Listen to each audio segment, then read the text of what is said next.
entalo ezimu wezigenda maaso n'okuba nga zisimbula oba wezigenda maaso n'okuba nti nno zitandika wano nawali, abantu abamu bagenda maaso n'okuba nga batunuulira olutalo lumu olunene. Wabula waliwo ekigambibwa enkya n'eggulo nti buli lutalo lugenda maaso n'okuba nga luba munda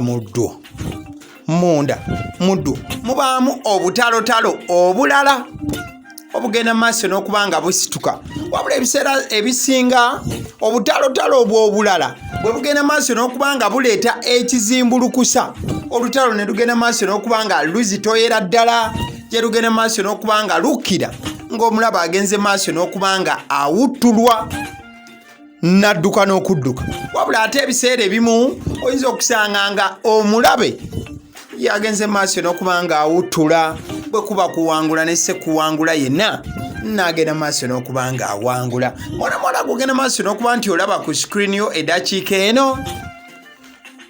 Bad Black Shanita Namuyembwa. Ate mwana mulenzi gwogenda maaso okuba nga olaba ku screen yo eddakiika eno. Dr. Jose Chameleon inaye Island.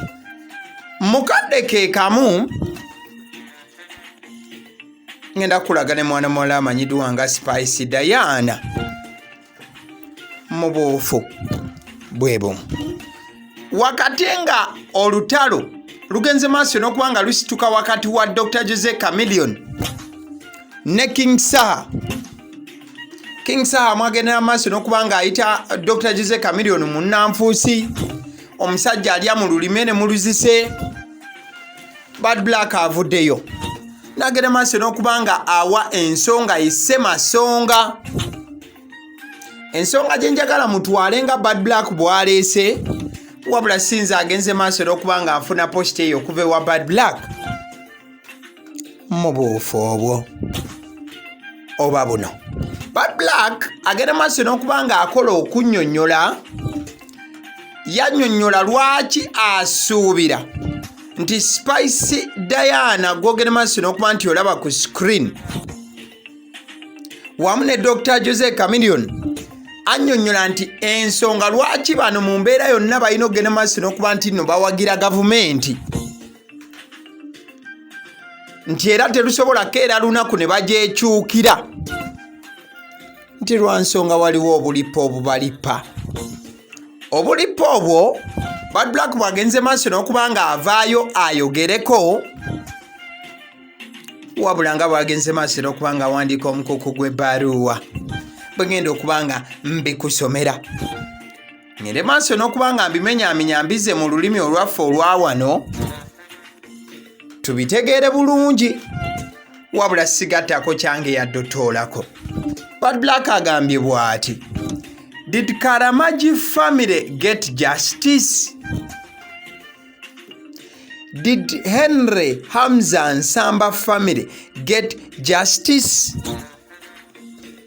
Bano ababiri bayogerako, asooka Karamaji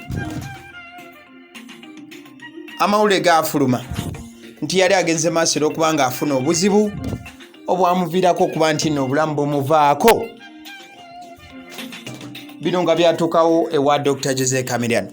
Wabula ate era mukadde ke kamu Spice Diana, omuntu agenda maaso n'okuba nti nayogerebwako Nsamba, era naye yayitibwako kola statement olw'ensonga nti n'Ensamba yava mu bulamu obw'ensi eno. So Bad Black abadde abuuza ku bantu abo babiri era n'agattako, this is what all you can't see or understand, why these musicians support the regime and power so they can cover up their dirty murders.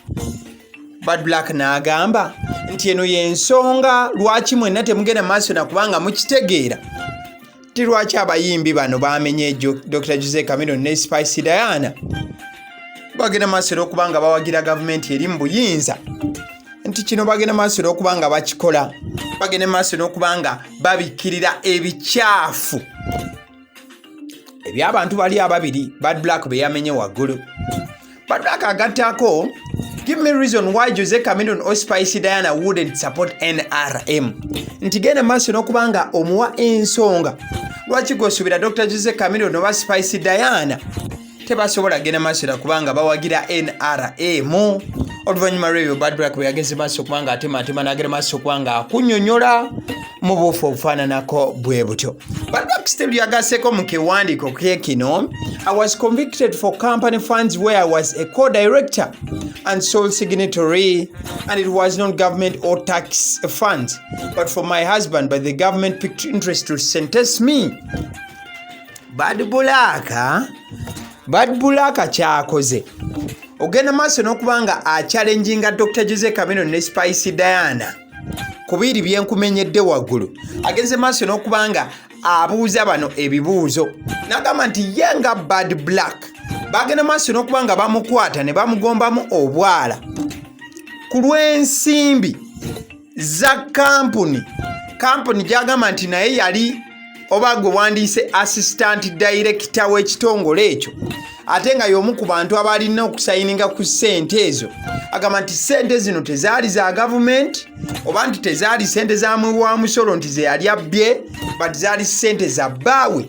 Agamba nti naye ate yeewuunya nnyo nnyini ddala okubeera nti gavumenti, Bad Black yeewuunya okubeera nti gavumenti yagenda maaso n'okubanga omusango gwe egukwata bukkolokolo, negenda maaso n'okubanga egweyimbamu direct.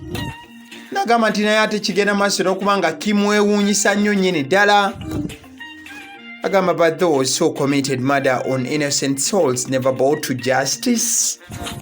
Tinaye abo abagenda maaso n'okubanga batuusa obutemu eri abantu abataalina misango, lwaki bo tebagenda maaso nakubanga bafuna oba balaba omukono gw'amateeka.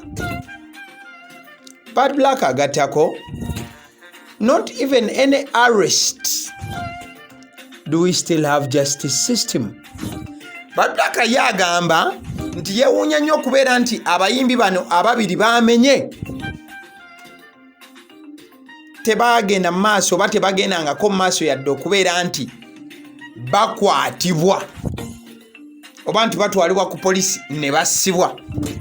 Era Bad Black amaliriza yeebuuza n'agamba nti naye ddala we tudda mu by'amazima mu ggwanga luno tukyayinamu ebitongole ebiramula oba eby'amateeka oba ebikwasisa amateeka nga ddala bigakwasisa mu law mu butuufu bwago.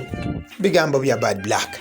Ne tubuuza Bad Black tatandise kubanga atakula ebikyafu n'okwagala okudoba nga akuba tooki mu banne, ye engeri gy'ali nti n'ebibye yabiyitako. Abasiddii omusonsozi erinnya Agaliwo gwe mukutu likinga video. Bigambo bya Bad Black.